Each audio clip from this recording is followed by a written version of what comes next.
আমার নবী আখেরি জামানের পয়গম্বর সরকারে কায়নাত নবী দু জাহানের সরদার নবী নবী রহমত নবী জনাবে মুহাম্মদুর রাসূলুল্লাহ সাল্লাল্লাহু আলাইহি ওয়াসাল্লাম আমার নবী যখন মক্কা থেকে হিজরত করে মদিনায় যাবেন, আমার নবী যেদিন হিজরত করে মদিনায় যাবেন, জিবরিল আমিন ঘুম থেকে আমার নবীকে উঠালেন। আমার নবী ঘুম থেকে উঠে গেলেন, সবুজ চাদরের নিচে হযরতে আলীকে শুইয়ে দিলেন।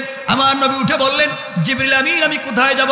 জিবরাইল ডাক দিয়ে বলছেন, ইয়া রাসূলুল্লাহ ইয়া হাবিবাল্লাহ, আল্লাহ বলে দিয়েছেন আপনি ইয়াসরিবের দিকে হিজরত করেন, খেজুর বাগানের দিকে হিজরত করেন, মদিনার দিকে হিজরত করেন। আমার নবীজি রেডি হয়ে গেলেন, তৈরি হয়ে গেলেন। আমি শুধু বুঝাবো আল্লাহর সাথে থাকলে কি হয়, আল্লাহ কেমনে বাঁচায়, ওই কথা বুঝাবার জন্য কথা নিয়ে এসেছি।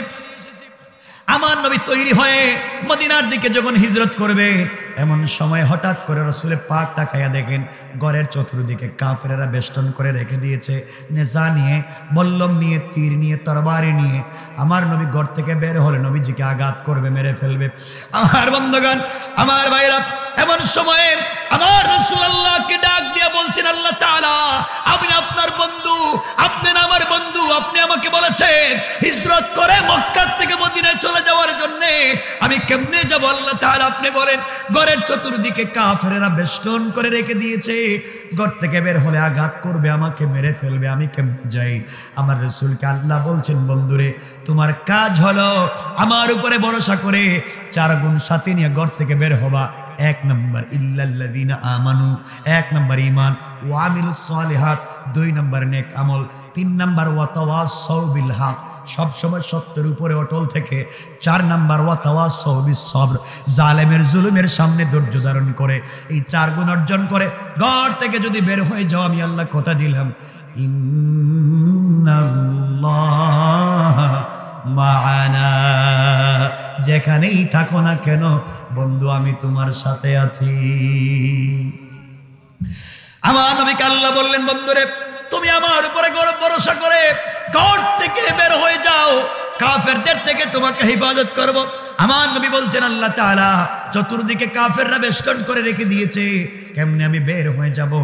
আল্লাহ বললেন, বন্ধুরে তোমার কাজ হলো ঘর থেকে বের হওয়া, আর আমি আল্লাহর দায়িত্ব হলো কাফের থেকে তোমাকে হেফাজত করা। পড়েন সুবহানাল্লাহ।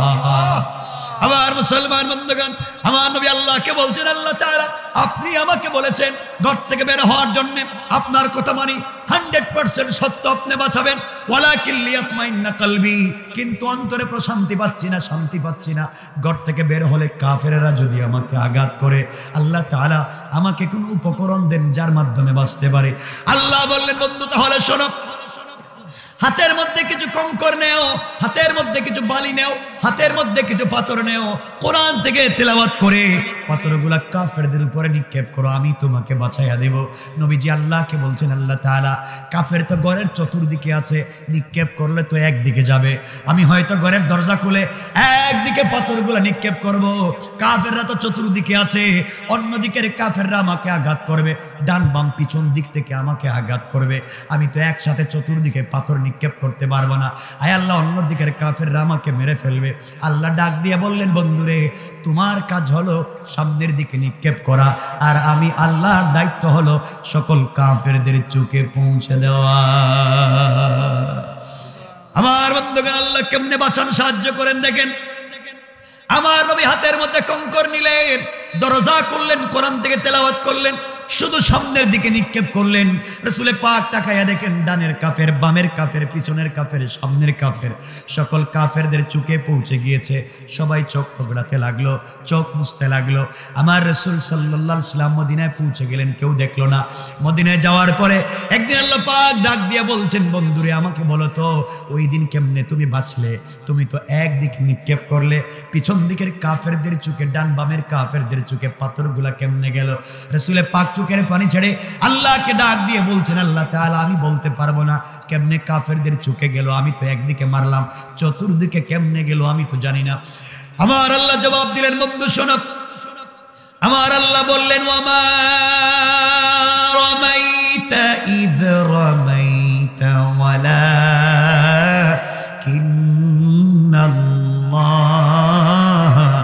রামা। আল্লাহ রাব্বুল রব্বুল ইজ্জত ওয়াল জালাল বললেন, বন্ধুরে তুমি যখন আমার উপরে ভরসা করে পাথরগুলা সামনের দিকে নিক্ষেপ করেছো, ওটা তোমার হাত থাকে নাই, আমি আল্লাহর কুদরতের হাত হয়ে গিয়েছে। আর আমি আল্লাহ আমার হাত দিয়া সকল কাফেরদের চোখে চোখে পৌঁছে দিয়েছি। আল্লাহু আকবার বলেন। এই আল্লাহ এখনো আছেন। এজন্য আমার আল্লাহ বলছেন, গোলাম এখনো সত্যের পথে যদি থাকো, অটল আর অবিচল থাকো, জালেমের জুলুমের সামনে নির্ভীক সীসা ডালা প্রাচীরের মতো যদি দাঁড়িয়ে থাকো, কাফেরেরা যত কৌশল করুক না কেন, কোনো কৌশল করে আমাদেরকে ঠলিয়ে দিতে পারবে না, আমাদেরকে মারতে পারবে না, জমিন থেকে দিন মুছে দিতে পারবে না। আমার আল্লাহ বলছেন কোরআনে কারিমে, ওরা যত কৌশল করে জানে না, আমাদের কৌশল আরো বড়। আমার আল্লাহ কোরআনে কারিমের ভিতরে বললেন, ওয়া মাকারু ওয়া মাকারাল্লাহ ওয়াল্লাহু খায়রুল মাকিরিন। আল্লাহ রাব্বুল ইজ্জত ওয়াল জালাল বলেছে, ওরা যত কৌশল করুক না কেন, ওদের কৌশলের চাইতে আমি আল্লাহর কৌশল আরো বড়। করেন সুবহানাল্লাহ, আল্লাহু আকবার বলে। এজন্য বেঁচে থাকবো যতদিন অন্যায়ের সাথে আপোষ করব না, হারাম খাবো না, মিথ্যা কথা বলবো না, আমানতের খেয়ানত করব না, গীবত শিকায়ত করব না, অন্যায় করে মাল জমা করে রাখবো না। আমরা সবসময় ভালো থাকবো, হালাল পথে চলবো, রাসূলের পথ অনুসরণ করব, অন্যায় পথে যাব না ইনশাআল্লাহ। আমার মুসলমান বন্ধুগণ, গভীর মনোযোগ। আল্লাহ রাব্বুল ইজ্জত ওয়াল জালাল বলেছেন, গোলাম রে, এই দুনিয়ার জমিনে যারা নিজেকে আমি আল্লাহর গোলাম দাবি করবে, আশিকের রাসূল দাবি করবে, নিজেকে আমি আল্লাহর গোলাম মনে করবে, আমি আল্লাহর গোলামের এক নাম্বার গুণ হলো, আমার গোলাম যারা দুনিয়ার জমিনে দাবি করবে, আমার গোলামের এক নাম্বার গুণ, আমার আল্লাহ কোরআনে কারীমের 19 নাম্বার পারা 25 নাম্বার সূরা আল ফুরকানের 63 নাম্বার আয়াত থেকে গোলামের গুণগুলো বর্ণনা করলেন। আমার আল্লাহ বললেন, ওয়া ইবাদুর রাহমানিল্লাযীনা ইয়ামশুনা আলাল আরদি হাওনা। আল্লাহ রাব্বুল ইজ্জত ওয়াল জালাল বললেন, এই দুনিয়ার জমিনে যারা নিজেকে আমি আল্লাহর গোলাম দাবি করবে, আশিক রাসূল দাবি করবে, তাওহীদকে ভালোবাসবে, তাওহীদে বিশ্বাস করবে, রিসালাতকে ফলো করবে, আমি আল্লাহর গোলামের এক নাম্বার গুণ হলো, আমার গোলাম যারা হবে, আমার গোলামের এক নাম্বার গুণ হলো, দুনিয়ার জমিনে আমার গোলাম কোনোদিন অহংকার করবে না।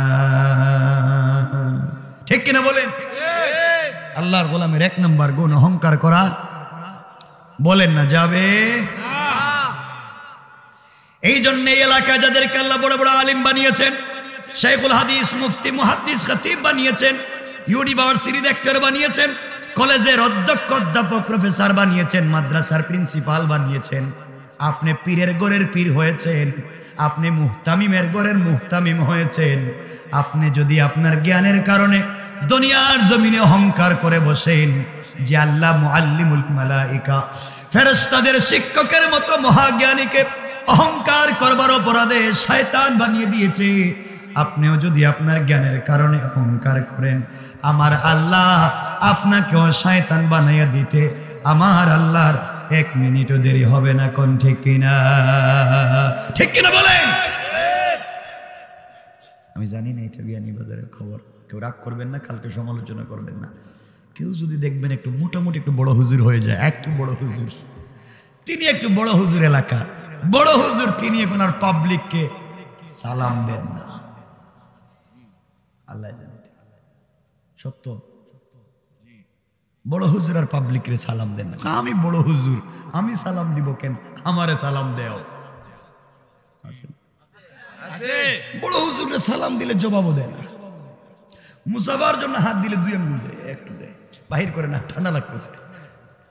আর যদি মুসাফার সময় হাতে হাদিয়া দেয়, হাদিয়া তো বুঝছেন, হাদিয়া দেয় বড় হুজুরে, থ্যাংক ইউ, ভেরি গুড, আবার আইসো আরো দিও।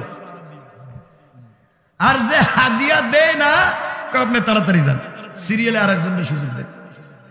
কথা কোন না কেন? আছে না নাই?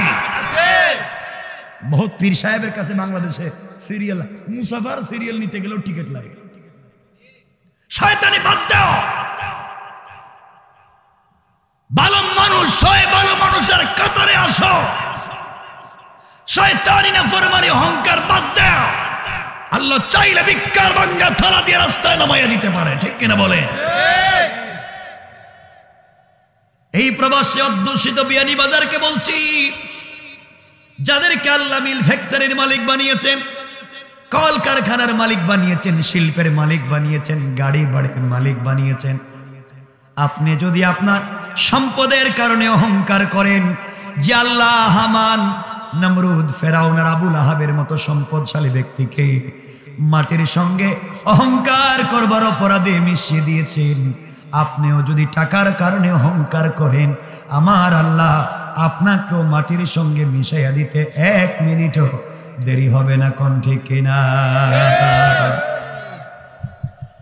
আমার বন্ধুগণ, খবর নেন আপনাদের বিয়ানীবাজারে আজ থেকে 50 বছর আগে অনেক লোকের ঘরের মধ্যে বৃষ্টির পানি পড়তো, থাকবার পর্যন্ত জায়গা ছিল না, ছনের ঘর ছিল। 50 বছর পরে আল্লাহ তার ফ্যামিলিতে কোটি টাকার মালিক বানিয়েছে, আছে না নাই? আর 50 বছর আগে অনেক কোটি টাকার মালিক ছিলেন, 50 বছর পরে তার সন্তানদের থাকবারও জায়গা নাই, ঠিক কিনা? ওগুলো আসেনি সামনে, চোখের সামনে। এজন্য অহংকার করা যাবে না। আমার বন্ধুগণ, আপনারা কি আমেরিকার থেকে আসছেন, আপনি কানাডার থেকে আসছেন, আপনি ব্রিটেন থেকে, সুইডেন থেকে আসছেন, আপনি আগর আতরের বিজনেস করেন, আপনি বিজনেস ম্যাগনেট, আপনার গাড়ি রেঞ্জ রোভার, আপনার গাড়ি প্রাডু, আপনার গাড়ি এক্সট্রেল, আপনার গাড়ি পেট্রোল, আপনি দামি দামি গাড়ি দৌড়ান, বিয়ানীবাজার জেমে পড়েছে, আপনি কোটি টাকা দামের গাড়িতে বসা, এমন সময় ভিক্ষুক ভিক্ষার ভাঙ্গা থালা নিয়া আপনার কোটি টাকা দামের প্রাইভেটের সামনে এসে বলছে, স্যার আমাকে 5টা টাকা দেন, 10টা টাকা দেন, আমি প্যারালাইসিস, আমার সন্তান 3 দিন থেকে খায় নাই, 10টা টাকা দিয়ে যান। আপনি দামি কাপড় পরে আছেন, আপনার চোখের গ্লাসের দাম 1 লক্ষ টাকা, হাতের ঘড়ির দাম 5 লক্ষ টাকা, আংটির পাথরের দাম 10 লক্ষ টাকা, আপনার পায়ের জুতার দাম 50,000 টাকা। আপনি গাড়ির গ্লাস খুলে 5টা টাকা দিলেন না, যদি গ্লাস খুলেন ময়লা ঢুকে যাবে, ভিক্ষুকের হাতে 5টা টাকা দিলে আপনার সম্মান কমে যাবে। এই জন্য আপনি ভিক্ষুককে 5 টাকা দিতে পারলেন না। বন্ধু বান্ধবদেরকে নিয়ে আপনি যখন দামি রেস্টুরেন্টে খান, 5,000 টাকা বিল হলে ওয়েটারকে আপনি 500 টাকা দিয়ে দেন, বকশিশ দিতে পারেন, কিন্তু রিক্সার ড্রাইভারকে 5 টাকা দিলে আপনি থাপ্পড় মেরে দেন। ভিক্ষুকের হাতে 2 টাকা দিতে পারেন না, ভিক্ষুকের জন্য আপনি গাড়ির গ্লাস খুললেন না। আপনাকে আমি একটা সুসংবাদ শোনাইয়া দিই, আল্লাহ যেমন বাশশিরি বলে বলছে, আমি আপনাকে বলছি শোনেন, যে আল্লাহ ভিক্ষুকের হাতে ভিক্ষার ভাঙ্গা থালা দিয়ে রাস্তায় দাঁড় করিয়ে রেখে দিয়েছেন, ওই আল্লাহ আপনাকে কোটি টাকা দামের প্রাইভেটে বসিয়েছেন। আমার আল্লাহ চাইলে ভিক্ষুকের হাত থেকে ভিক্ষার ভাঙ্গা থালা ফেলে দিয়া এই ভিক্ষুককে কোটি টাকা দামের গাড়িতে বসাইয়া আপনার মতো দামি কাপড়ওয়ালা, দামি গাড়িওয়ালা ব্যক্তিকে প্রাইভেট থেকে বের করে ভিক্ষার ভাঙ্গা থালা হাতে ধরাইয়া রাস্তায় দাঁড় করাইয়া দিতে আমার আল্লাহর 1 মিনিটও দেরি হবে না, ঠিক কিনা বলে? এজন্য আমার বন্ধুগণ, অহংকার করা যাবে না, অহংকার করবেন না, এই জমিনে অহংকার চলবে না। এই জন্য আল্লাহ রাব্বুল ইজ্জত ওয়াল জালাল বলেছেন, দুনিয়ার জমিনে যারা আমি আল্লাহর গোলাম দাবি করবে, আমি আল্লাহর গোলামের 1 নম্বর গুণ হলো আমার গোলাম দুনিয়ার জমিনে কোনোদিন অহংকার করতে পারে না। আমার বন্ধুগণ, আল্লাহর গোলামের 2 নম্বর গুণ, এরপরের আয়াতে আমার আল্লাহ বলছেন, ওয়াইদা খাতাবাহুমুল জাহিলুনা ক্বালু সালামা। আল্লাহ রাব্বুল ইজ্জত ওয়াল জালাল বললেন, এই দুনিয়ার জমিনে যারা আমি আল্লাহর গোলাম দাবি করবে, আশিক রাসূল দাবি করবে, আমি আল্লাহর গোলামের 2 নম্বর গুণ হলো আমার গোলামকে কেউ গালি দিলে গালির জবাব দিবে না, আঘাত করলে আঘাতের জবাব দিবে না, মারলে মারির জবাব দিবে না, সমালোচনা করলে জবাব দিবে না, বরং আমি আল্লাহর গোলাম যারা মনে করবে আমার গোলামকে কেউ যদি গালি দেয়, গালির জবাবে গালি না দিয়া ওই ব্যক্তির জন্য শান্তি আর সালামতের দোয়া করে যায়। পড়েন সুবহানাল্লাহ। সুতরাং আল্লাহর গোলামের 2 নম্বর গুণ, গালি দেওয়া যাবে যাবে না। আপনারা দেননি না, আপনারা তো ওলিয়া উলিয়া, কিছু হলেই কো লাঠিটা নিয়ে রাস্তায় আয়, তোর বাপ আর আমার বাপ দেখি কার কত শক্তি, মায়ের শুরু। এজন্য আল্লাহর গোলামের 2 নম্বর গুণ, গালি দেওয়া যাবে। বলেন না, গালি দেওয়া যাবে। কয়টা বলছি? 1 নম্বর অহংকার করা যাবে না, অহংকার করা যাবে না। 2 নম্বর গালি দেওয়া যাবে না। 3 নম্বর গুণ আমার আল্লাহ বললেন, ওয়াল্লাযীনা ইয়াবিতুনা লিরাব্বিহিম সাজ্জাদান ওয়া কিয়ামা। আল্লাহ রাব্বুল ইজ্জত ওয়াল জালাল বললেন, গোলাম রে, এই দুনিয়ার জমিনে যারা আমি আল্লাহর গোলাম দাবি করবে, আশিক রাসূল দাবি করবে, আমি আল্লাহর গোলামের 3 নম্বর গুণ হলো, আমার গোলাম বিপদে পড়ে গেলে রুকু করবে আমি আল্লাহর পায়ে, আমার গোলাম সিজদা করবে আমি আল্লাহর পায়ে, সুজদা ওয়া কিয়ামা, সিজদা করবে আমি আল্লাহর জন্য, দাঁড়াবে আমি আল্লাহর জন্য। সুতরাং আল্লাহর গোলাম যারা একমাত্র আল্লাহর সামনে মাথা নিচু করে, সুতরাং আজকালকে যারা আল্লাহর পা ছাড়া পীরের পায়ে সিজদা করেন, মাজারে মাজারে গিয়া সিজদা করেন, আল্লাহর কসম, আল্লাহর কসম, তারা আল্লাহর গোলাম হতে পারে না। ঠিক কিনা বলেন? বিশ্বাস হইতেছে না? মনে হয় বিশ্বাস হইতেছে না। সিজদা কার পায়ে? আল্লাহর পায়ে। মাজারে দেননি সিজদা? না। কিছু কোন না কেন বুঝি না? মাজারে সিজদা দেননি? না। পীরের পায়ে? না। এখন তো সব না, এখন তো সব না হইতেছে। আমার বন্ধুগণ, মাজারে সিজদা করা যাবে না, পীরের পায়ে সিজদা দেওয়া যাবে না, শিরক। আল্লাহ বলছেন, ইন্নাহু মাইয়ুশরিক বিল্লাহ, যারা শিরক করলো ফাকাদ হারামাল্লাহু আলাইহিল জান্নাহ, তার জন্য জান্নাত হারাম, ওয়া মাওয়াহুন নার, তার জন্য জাহান্নাম ওয়াজিব, ওয়া মা লিয-যালিমিন মিন আনসার, কিয়ামতের দিন কোনো সাহায্যকারী থাকবে না। এজন্য শিরিক করা যাবে না। বলেন, শিরিক করা যাবে না। মাজারে গিয়ে কারো কাছে কিছু চাওয়া যাবে না। কার কাছে চাইবো? আল্লাহ। সবাই বলেন, দিবেন কে? বিশ্বাস হইছে? কারো প্রশ্ন আছে? প্রশ্ন থাকলে ডাইরেক্ট দাঁড়িয়ে প্রশ্ন করতে পারবেন, এই অনুমতি আপনাদের আছে, যে কোনো প্রশ্ন আমাকে করতে পারবেন। আমার বন্ধুগণ, এরপরও ফিতনা চলবে না, সমাজের ভিতরে কোনো ফিতনা নাই, কোনো ফিতনা করা যাবে না। আল্লাহর গোলামের 3 নম্বর গুণ, রুকু সিজদা একমাত্র আল্লাহর পায়ে। 4 নম্বর গুণ পর আল্লাহ বলছেন, ওয়াল্লাযীনা ইয়াকুলুনা রাব্বানা ইসরিফ আন্না আযাব জাহান্নাম ইন্না আযাবাহা কানা গরামা। আল্লাহ রাব্বুল ইজ্জত ওয়াল জালাল বললেন, আমার গোলাম যারা দাবি করবে, আমার গোলামের 4 নম্বর গুণ হলো, সাকারাত শুরু হয়ে যাওয়ার আগে, গারগারা শুরু হয়ে যাওয়ার আগে, কবরে চলে যাওয়ার আগে, মালাকুল মউত পৌঁছে যাওয়ার আগে, আজরাইল চলে আসার আগে, আমার গোলাম গোটা জিন্দেগির জন্য আমি আল্লাহর দরবারে হাত উঠিয়া যখন তওবা করবে আর ক্ষমা চাইবে, আমি আল্লাহ কথা দিলাম, গোলাম রে, তওবা করতে দেরি হবে, আমি আল্লাহ মাফ করে দিতে দেরি হবে না। পড়েন সুবহানাল্লাহ, আল্লাহু আকবার। মাফ চাইবো কার কাছে? আল্লাহর কাছে। আপনাদের তো সময় নেই, আল্লাহর কাছে মাফ চাওয়ার সময় নেই। আমরা যদি বলি, ভাই আসো তাফসিরে, ব্যস্ত, আসো না ওয়াজে, ব্যস্ত, আসো না যুবক ইসলামী আন্দোলন করি, ব্যস্ত, আসো না তাফসিরে যাই, ব্যস্ত। আরে বোকা, তুমি যতটুকু ব্যস্ত দুনিয়া নিয়া, তোমার চাইতে কোটি গুণ বেশি ব্যস্ত আজরাইল তোমাকে নিয়া। ঠিক না বলেন? যুবক, তোমার নাকি আমেরিকার ভিজিট এসেছে, তোমার পাসপোর্টে কানাডার ভিসা লেগেছে, তোমার সাপোর্টিং লেটার এসেছে, তোমার আগামী কালকে সকালে ফ্লাইট, তুমি চলে যাইবা কানাডা, আমেরিকা, সুইডেন। যুবক শোনো, তোমাকে বলছি আসো, শুকরিয়া আদায় করে মসজিদে সালাত পড়ো। ব্যস্ত আত্মীয় স্বজন থেকে বিদায় নিচ্ছ, ব্যস্ত গার্লফ্রেন্ড থেকে বিদায় নিচ্ছ। গার্লফ্রেন্ড, কি হাসি! আসেনি তোমাদের গার্লফ্রেন্ড? কি খুশি! বলতেছি কিছু বলবো, একটু সামনে দিয়ে বলবো, কারণ যুবকদেরকে আমি খুব ভালো করে চিনি। এদের কোনো কাজ কাম না, শুধু কলেজের ছুটির সময় থেকে কলেজের গেটে পাইবে, ঠিক কিনা? এটা ঠিক, এটা খারাপ কাজ, এটা ঠিক কেমনি? যুবকেরা শোনো, আমার বন্ধুগণ শোনো, তোমার সব এসেছে, তোমার সময় নেই আল্লাহর কদমে সিজদা করবা। সবার কাছ থেকে বিদায় নিয়েছো, লাগেজ ব্যাগেজ রেডি করেছো, আগামীকালকে ফ্লাইট।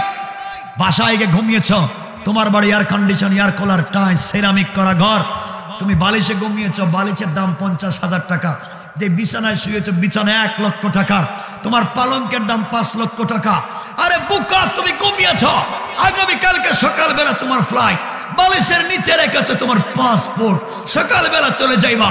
আরে বুকা, তুমি জানোই না তুমি যে বালিশে ঘুমিয়েছ, হতে পারে তোমার বালিশের নিচে আজরাইল বসা, ঠিক কিনা বলেন? আজরাইল আল্লাহকে বলছে, আল্লাহ, ও বলে বাড়ি নাকি তার, ও বলে পাসপোর্টের বিষয় নাকি তার, আগামীকালকে আমেরিকা চলে যাইব।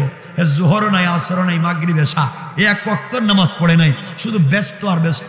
আল্লাহ, ও তো 50,000 টাকা দামের বালিশে ঘুমাইছে, তুমি বলো কি করবো? আমসিক ও আত্রুক, ওরে কি ছাইড়া দিব না ধরবো? আল্লাহ তো একটা থাপ্পড় দে। আল্লাহ থাপ্পড় দিলে হবে কি? মাথা গরম হইব, শরীর ঘামবো। শরীর ঘামলে হবে কি? Heart attack. কথা বল না, ঠিক কিনা বলে? বহুত লোক ঘুমাইছে, ঘুমের ঘরে হার্ট অ্যাটাক আসেনি? বিয়ানি বাজারে আসেনি? বহুত লোক ভালো ঘুমাইছে, ভালো, একজনে ঠকাইছে, আরেকজনে পিটাইছে, আরেকজনের নামে কোর্টে গিয়া মিথ্যা সাক্ষী দিছে, সব টাকা পয়সা পকেটে নিয়ে ঘুমাইছে। ঘুম থেকে উঠে দেখে মুখ বাঁকা হইয়া পূর্ব দিকে গেছে। কথা কোন না কেন? প্যারালাইসিস হয় নাই? হয় নাই? কে করেছে? বলেন কে? আল্লাহকে ভুলে যাইয়েন না, সে রবকে ভুলে যাইয়েন না। যুবক, তোমাদেরকে বলি, কথাটা শোনো, কয়েক মিনিট বলবো। তোমরা নাকি যুবকেরা আজকালকে প্রেম করে, শোনো, তোমাদের নাকি গার্লফ্রেন্ড আছে, আসেনি? খুব ভদ্র, আল্লাহ, এরা যে ভদ্র, এটা মনে হয় জান্নাতুল ফেরদাউস মনে হইতেছে। শোনো যুবকেরা কি বলতে চায়, তোমরা প্রেম করো, আমি বলো আমিও প্রেমিক, তোমরাও প্রেমিক, তোমাদের প্রেমের জায়গাটা ভুল, আমিও প্রেম করি, তো বলতেছি কি বুঝো? যুবক, তোমার প্রেমিকা, তোমার গার্লফ্রেন্ড খুব স্মার্ট, তার চেহারা এক্সট্রা অর্ডিনারি করা, তার বয়স স্টাইলিস্ট, তার চামড়া বিউটিফুল, তার কথা শুনলে তুমি কুত্তার মতো পাগল হয়ে যাও, সব ভালো একবার থেকে দৌড় দেও। আরে বুকা, তুমি যেই মেয়ের প্রেমে পড়ে মা বাবার সঙ্গে খারাপ ব্যবহার শুরু করেছো, যেই মেয়ের প্রেমে পড়ে 30 বছর বিদেশে থেকে সব টাকা ওই মেয়ের ফ্যামিলিতে খরচ করেছো, সারা দিন বিয়ানি বাজারে বিজনেস করো, বিকেলবেলা সব টাকা ওই মেয়ের বাড়িতে পাঠাও, আর মা বাবার সঙ্গে খারাপ ব্যবহার করো, পড়ালেখায় লালবাতি জ্বালাইছো, চুল এখন বাংলা লিঙ্ক কাটিং রাখো, এরপরে তুমি খারাপ ইয়াবা ফেন্সিডিল খাওয়া শিখেছ। আরে বুকা, যেই মেয়ের সাথে প্রেম করে রাত্রেবেলা ঘুমাও না, তুমি জানো না ওই মেয়ে যদি আজকে রাত্রে মইরা যায়, 72 ঘন্টার ভিতরে তার সুন্দর চামড়ার থেকে বের হবে পোকা, ঠিক কিনা বলেন? ঠিক কিনা বলেন? যুবক, তোমাদের পায়ে ধরে বলে যাচ্ছি, মেয়ের সাথে প্রেম করেছ, সব তার পিছনে খরচ করেছ, কলিজার টুকরা মা বাবার সঙ্গে খারাপ ব্যবহার করেছ।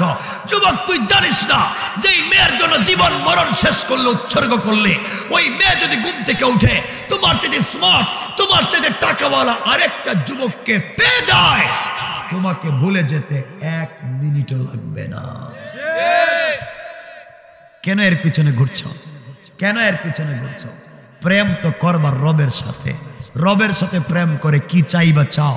রব তো প্রেম করেছেন আমার রাসূলের সাথে। আমার রাসূলকে মাঝে মাঝে আমার রব ডাক দিতেন, ইয়া আইয়ুহাল মুদাসসির ইয়া আইয়ুহাল মুজাম্মিল কুম ফাআনজির ওয়া রাব্বাকা ফাকাব্বির ওয়া সিয়াবাকা ফাতাহহির। ও চাদরওয়ালা চাদর খোলো, কম্বলওয়ালা কম্বলের নিচ থেকে বের হও। ও হাবিবুল্লাহ বিশ্বনবী, তোমার সাথে আমার প্রেম। তুমি খাদিজার সঙ্গে কম্বলের নিচে, আল্লাহু আরশে ইস্তাওয়া। আমি আরশে আজিমে একা একা ভাল লাগে না, প্রেমিক তো প্রেমিককে কাছে পাইতে চায়। কম্বলের নিচ থেকে বের হও, খাদিজাকে ঘুম পড়াইয়া দাও, তুমি ঘুমাও। লা তাখুযুহু সিনাতুম ওয়ালা নাওম। আমি রব তোমার প্রেমে পাগল হয়ে রাত্রিবেলা ঘুমাই না। বন্ধু, ঘুম থেকে উঠো আর একটা বার সিজদায় পড়ে সুবহান বলে ডাক দাও। আমি আল্লাহ কথা দিলাম আরশে আজিমে থাকবো না, তোমার ঘরের দরজায় হাজির হয়ে যাব। হাজির।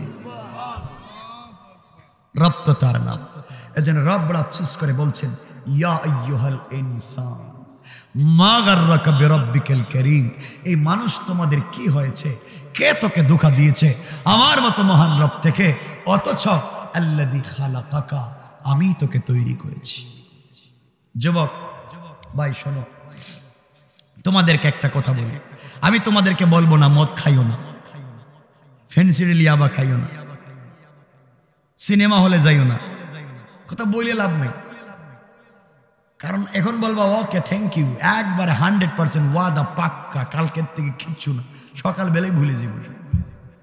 আবার অন্যায় কাজ শুরু হবে, তখন যে ওয়াদা দিয়েছিলেন হাদিসে পাকে রাসূল বলছেন, ওয়ালা দীনা লিমান লা আহাদা লা।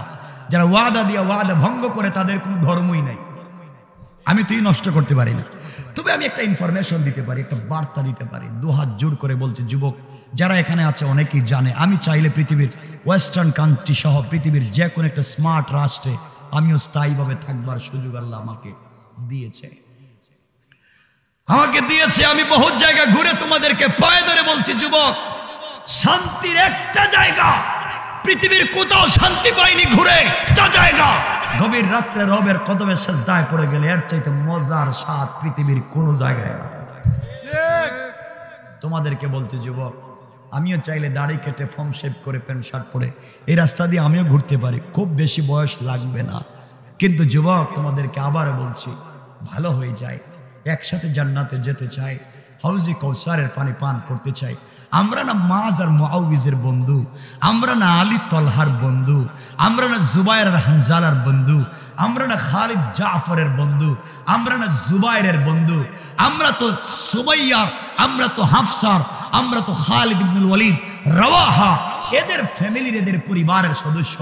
আমরা কেন ভুল বলে যাব? যুবক তোমাদেরকে একটা ইনফরমেশন দিয়ে কথাকে সংক্ষেপের দিকে নিয়ে আসবে। কতক্ষণ কথা বলবো? বেশি তো আমারও তো মন চায় কথা বলতে, কিন্তু কষ্ট তো হচ্ছে। কষ্ট হচ্ছে না তো আপনাদের? কি কয় সারা রাত্রে, এটাই ভালো জিনিস। শোনো যুবক, তোমাদেরকে বলছি একটা ইনফরমেশন দিয়ে যাই ভাই, দু হাত জোড় করে বলছি, এটা মাইনো। যুবক তোমাদেরকে বলছি শুনো, বন্ধুদের পাল্লায় পড়ে সিনেমা হলে গিয়েছো সিনেমা দেখতে, বন্ধুদের পাল্লায় পড়ে সিনেমা হলে গিয়েছো, ডান্স চলছে, সিনেমা চলছে, নর্তকীরা নাচছে, তুমিও নাচ দেখতেছো, গান দেখতেছো, উলঙ্গ সিনেমা দেখতেছো সিনেমা হলে। হঠাৎ নামাজের সময় হয়ে গিয়েছে, যুবক তোর দুটো পা ধরে বলে গেলাম ওখানে নামাজে দাঁড়িয়ে যাও। আগে নামাজ, এরপরে অন্য কাজ, ওখানেই নামাজে দাঁড়িয়ে যাও, সিনেমা হলেই নামাজে দাঁড়িয়ে যাও। যুবক আগে নামাজটা পড়ো। বন্ধুদের পাল্লায় পড়ে মদের বারে গিয়েছো, একবারে জমকালো আয়োজন, একবারে ধুম ধাড়াক্কা পিটানি হচ্ছে, আর গানের আওয়াজে এলাকা একাকার হয়ে গিয়েছে। যুবক তোমার হাতে মদের বোতল, বোতলটা টেবিলে রাইখা দাও, নামাজের সময় হয়ে গিয়েছে। দুহাত জোড় করে বলছি আগে নামাজে দাঁড়িয়ে যাও, আগে নামাজে দাঁড়িয়ে যাও, আগে নামাজে দাঁড়িয়ে যাও। বন্ধুদের পাল্লায় পড়ে ফ্যান্সি ডিলের বারে গিয়েছ, ফ্যান্সি ডিলের বোতল তোমার হাতে, নামাজের সময় হয়েছে, বোতলটা পকেটে রাইখা দাও, আগে নামাজে দাঁড়িয়ে যাও, আগে নামাজ। যুবক তোর পায়ে ধরে বলছে আগে নামাজে দাঁড়িয়ে যাও। বন্ধুদের পাল্লায় পড়ে ইয়াবার ট্যাবলেট হাতে নিয়েছো, তোমার মাথায় নাকি কাজ করে না, তুমি কোন জায়গায় ঝামেলায় পড়েছ, ইয়াবার ট্যাবলেট হাতে নিয়েছো। যুবক তোর পায়ে ধরে বলছি ট্যাবলেটটা পকেটে রাইখা দে, আগে নামাজে দাঁড়িয়ে যাও, আগে নামাজে দাঁড়িয়ে যাও, আগে নামাজে দাঁড়িয়ে যাও। যুবক তুমি বন্ধুদের পাল্লায় পড়ে জিনা করে ফেলেছো, বদমাইশি করে ফেলেছো, নামাজের সময় হয়ে গিয়েছে, পবিত্র হয়ে ওখানে নামাজে দাঁড়িয়ে যাও, আগে নামাজে দাঁড়িয়ে যাও। বন্ধু তোমাকে আবার বলছি, যদি তোমার সুযোগ থাকে পাগড়ি পরে নামাজে দাঁড়িয়ে যাও, পাগড়ি যদি না থাকে একটা টুপি পরে নামাজে দাঁড়িয়ে যাও, টুপিও যদি না থাকে খালি মাথায় নামাজে দাঁড়িয়ে যাও। ও যুবক, যদি একটা পাঞ্জাবি থাকে পাঞ্জাবি পরে নামাজে দাঁড়িয়ে যাও, পাঞ্জাবি যদি না থাকে একটা শার্ট পরে নামাজে দাঁড়িয়ে যাও, দুহাত জোড় করে বলতে শার্টও যদি না থাকে একটা টি শার্ট পরে নামাজে দাঁড়িয়ে যাও, তাও যদি না থাকে একটা সেন্ডু গেঞ্জি পরে নামাজে দাঁড়াও, তাও তুমি নামাজ পড়ো। যদি একটা সেন্ডু গেঞ্জি নাও থাকে তাহলে খালি গায়ে তাও তুমি নামাজে দাঁড়িয়ে যাও, তাও নামাজে দাঁড়িয়ে যাও, খালি মাথায় খালি গায়ে নামাজে দাঁড়িয়ে যাও। যুবক, যদি একটা পায়জামা থাকে পায়জামা পরে নামাজে দাঁড়িয়ে যাও, পায়জামা যদি না থাকে একটা প্যান্ট পরে নামাজে দাঁড়িয়ে যাও, প্যান্টও যদি না থাকে শুধুমাত্র হাঁটু থেকে নাভি পর্যন্ত ঢাকো, তাও তুমি নামাজে দাঁড়িয়ে যাও। এই কাপড় যদি তোমার কাছে না থাকে, তুমি এমন জায়গায় উলঙ্গ, তাহলে উলঙ্গ হয়ে নামাজে দাঁড়াও, খালি মাথায় খালি গায়ে খালি কাপড়ে উলঙ্গ, তাও সময় মতো নামাজে দাঁড়াও। যুবক, যদি পানির ব্যবস্থা থাকে পানি দিয়ে ওযু করে নামাজে দাঁড়াও, পানির যদি ব্যবস্থা না থাকে তায়াম্মুম করে নামাজে দাঁড়াও, তায়াম্মুমের যদি ব্যবস্থা না থাকে খালি মাথায় খালি গায়ে উলঙ্গ হয়ে বিনা ওযুতে বিনা তায়াম্মুমে যেখানে আছো যে অবস্থায় আছো সময় মতো নামাজে দাঁড়িয়ে যাও। আগে নামাজটা পড়ো, আগে সালাতকে কায়েম করো।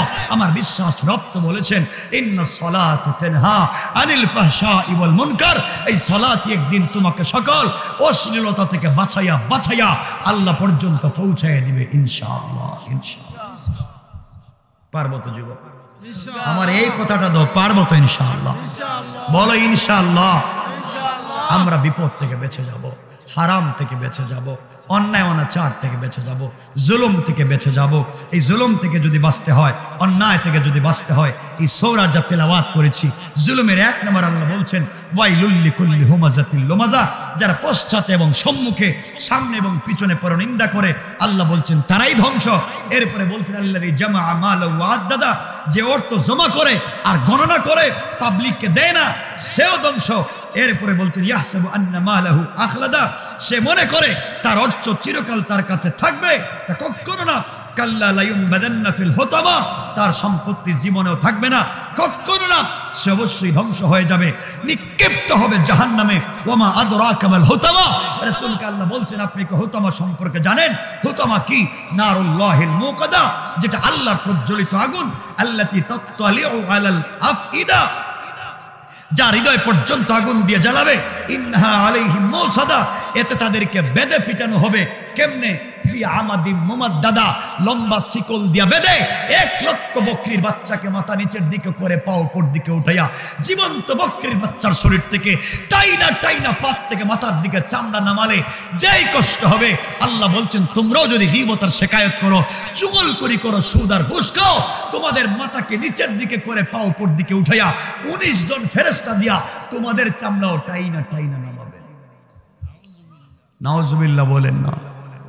আমরা বাঁচতে চাই, আর আল্লাহ বলছেন তোমরা যদি গীবত না করো, পরনিন্দা না করো, সম্পত্তি ডিপিএস করে শুধু জমা করলে পাবলিকলে দিলে না, এমন কাজ যদি না করো, আল্লাহ রাসূল বলছেন তোমাদেরকে আমি বলে গেলাম তোমরা শোনো, দাখালাল জান্নাতা বিসালাম, তোমরা এমন একটা জান্নাতে পৌঁছবে যে জান্নাতে আল্লাহ থাকবেন দাঁড়ায়া, ওর উম্মত থাকবে চেয়ারে বসা, এয়ার কন্ডিশন কর থাকবে, আর ওই বসা অবস্থায় আল্লাহ দাঁড়িয়ে দাঁড়িয়ে তার গোলামদেরকে সালাম দিবেন। সালাম সালাম, সুবহানাল্লাহ পড়েন না? এজন্য আমার বন্ধুগণ, সমাজে যদি শান্তি চাই, শান্তির সমাজ যদি গঠন করতে হয়, সমাজ থেকে দুর্নীতি যদি দূর করতে হয়, সমাজের সকল জায়গায় কোরআন নিয়ে যাওয়া লাগবে। আমার কথায় কেউ রাগ করবেন না। অনেক হুজুর এখানে আছেন, উলামায়ে কেরাম এখানে আছেন, রাগ করবেন না। আজকে আমরা কোরআন শরীফকে বানাইছি মক্তবে বাচ্চাদের পড়াবার বই, কোরআনকে বানিয়েছি জানাজার জিয়ারতের বই, কোরআনকে বানিয়েছি শবে বরাত আর শবে কদরে খতম পড়ার বই, কোরআনকে বানিয়েছি কেউ মরে গেলে তার বাড়িতে 10 জন মিলে খতম পড়ে 300 টাকা করে পাওয়ার বই, কোরআনকে বানিয়েছি তাবিজ আর কবজ দেওয়ার বই।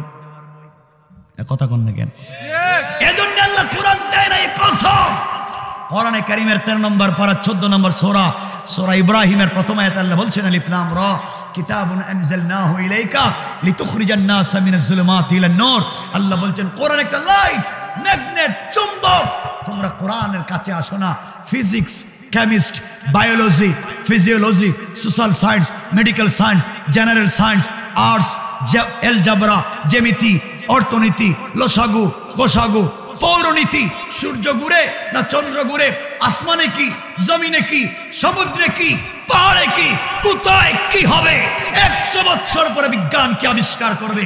আল্লাহ বলছেন তিবিয়ানান লিকুল্লি শাই, সবকিছুর পূর্ণাঙ্গ বর্ণনা আল্লাহ কোরআনে দিয়েছেন। পড়েন সুবহানাল্লাহ।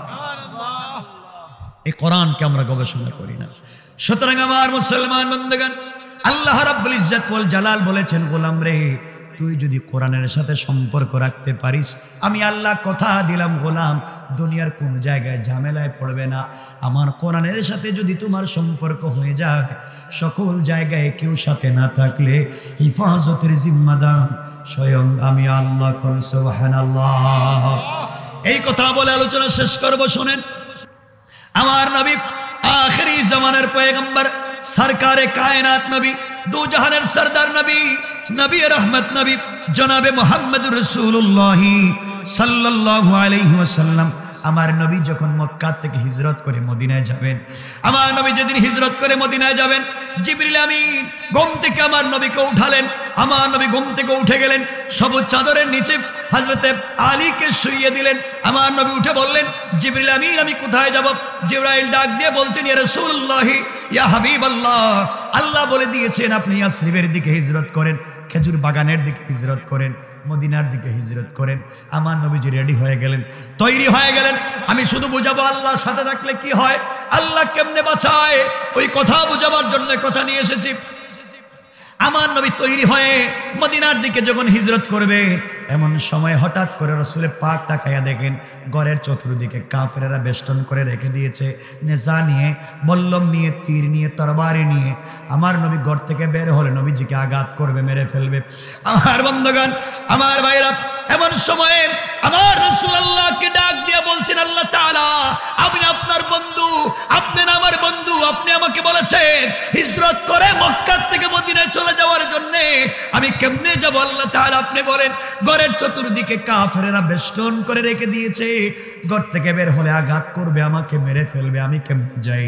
আমার রাসূলকে আল্লাহ বলছেন, বন্ধুরে তোমার কাজ হলো আমার উপরে ভরসা করে 4 গুণ সাথে নিয়ে ঘর থেকে বের হবা।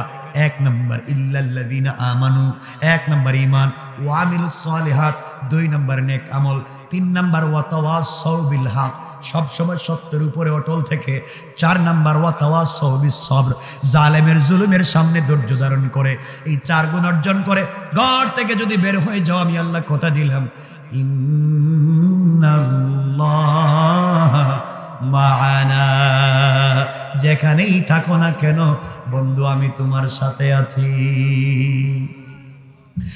আমার নবীকে আল্লাহ বললেন, বন্ধুরে তুমি আমার উপরে ভরসা করে ঘর থেকে বের হয়ে যাও, কাফেরদের থেকে তোমাকে হেফাজত করব। আমার নবী বলছেন, আল্লাহ তাআলা চতুর্দিকে কাফেররা বেষ্টন করে রেখে দিয়েছে, কেমনে আমি বের হয়ে যাব? আল্লাহ বললেন, বন্ধুরে তোমার কাজ হলো ঘর থেকে বের হওয়া, আর আমি আল্লাহর দায়িত্ব হলো কাফের থেকে তোমাকে হেফাজত করা। পড়েন সুবহানাল্লাহ। আমার মুসলমান বন্ধুগণ, আমার নবী আল্লাহকে বলছেন, আল্লাহ তাআলা আপনি আমাকে বলেছেন ঘর থেকে বের হওয়ার জন্য, আপনার কথা মানি, 100% সত্য আপনি বাঁচাবেন। ওয়ালাকিন লিয়াতমাইন্না কলবি, কিন্তু অন্তরে প্রশান্তি পাচ্ছি না, শান্তি পাচ্ছি না। ঘর থেকে বের হলে কাফেরেরা যদি আমাকে আঘাত করে, আল্লাহ তাআলা আমাকে কোনো উপকরণ দেন যার মাধ্যমে বাঁচতে পারে। আল্লাহ বললেন, বন্ধু তাহলে শোনো, হাতের মধ্যে কিছু কঙ্কর নেও, হাতের মধ্যে কিছু বালি নেও, হাতের মধ্যে কিছু পাথর নেও, কোরআন থেকে তেলাওয়াত করে পাথরগুলা কাফেরদের উপরে নিক্ষেপ করো, আমি তোমাকে বাঁচাইয়া দেব। নবীজি আল্লাহকে বলছেন, আল্লাহ তাআলা কাফের তো ঘরের চতুর্দিকে আছে, নিক্ষেপ করলে তো একদিকে যাবে, আমি হয়তো ঘরের দরজা খুলে একদিকে পাথরগুলা নিক্ষেপ করব, কাফেররা তো চতুর্দিকে আছে, অন্যদিকের কাফেররা আমাকে আঘাত করবে, ডান বাম পিছন দিক থেকে আমাকে আঘাত করবে, আমি তো একসাথে চতুর্দিকে পাথর নিক্ষেপ করতে পারবো না। আয় আল্লাহ, অন্যদিকের কাফেররা আমাকে মেরে ফেলবে, বলে আল্লাহ ডাক দিয়ে বললেন, বন্ধুরে তোমার কাজ হলো সামনের দিকে নিক্ষেপ করা, আর আমি আল্লাহর দায়িত্ব হলো সকল কাফেরদের চোখে পৌঁছে দেওয়া। আমার বন্ধুগণ, আল্লাহ কেমনে বাঁচান সাহায্য করেন দেখেন। আমার নবী হাতের মধ্যে কঙ্কর নিলেন, দরজা করলেন, কোরআন থেকে তেলাওয়াত করলেন, শুধু সামনের দিকে নিক্ষেপ করলেন। রাসূলে পাক তাকায়া দেখেন ডানের কাফের, বামের কাফের, পিছনের কাফের, সামনের কাফের, সকল কাফেরদের চোখে পৌঁছে গিয়েছে। সবাই চোখ ওগড়াতে লাগলো, চোখ মুছতে লাগলো। আমার রাসূল সাল্লাল্লাহু আলাইহি ওয়াসাল্লাম মদিনায় পৌঁছে গেলেন, কেউ দেখলো না।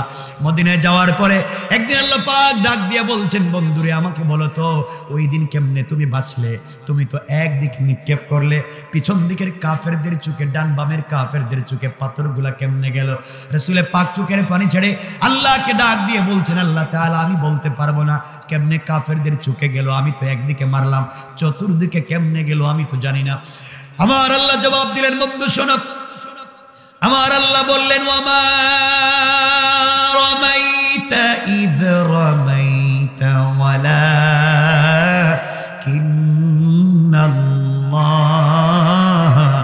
রামা।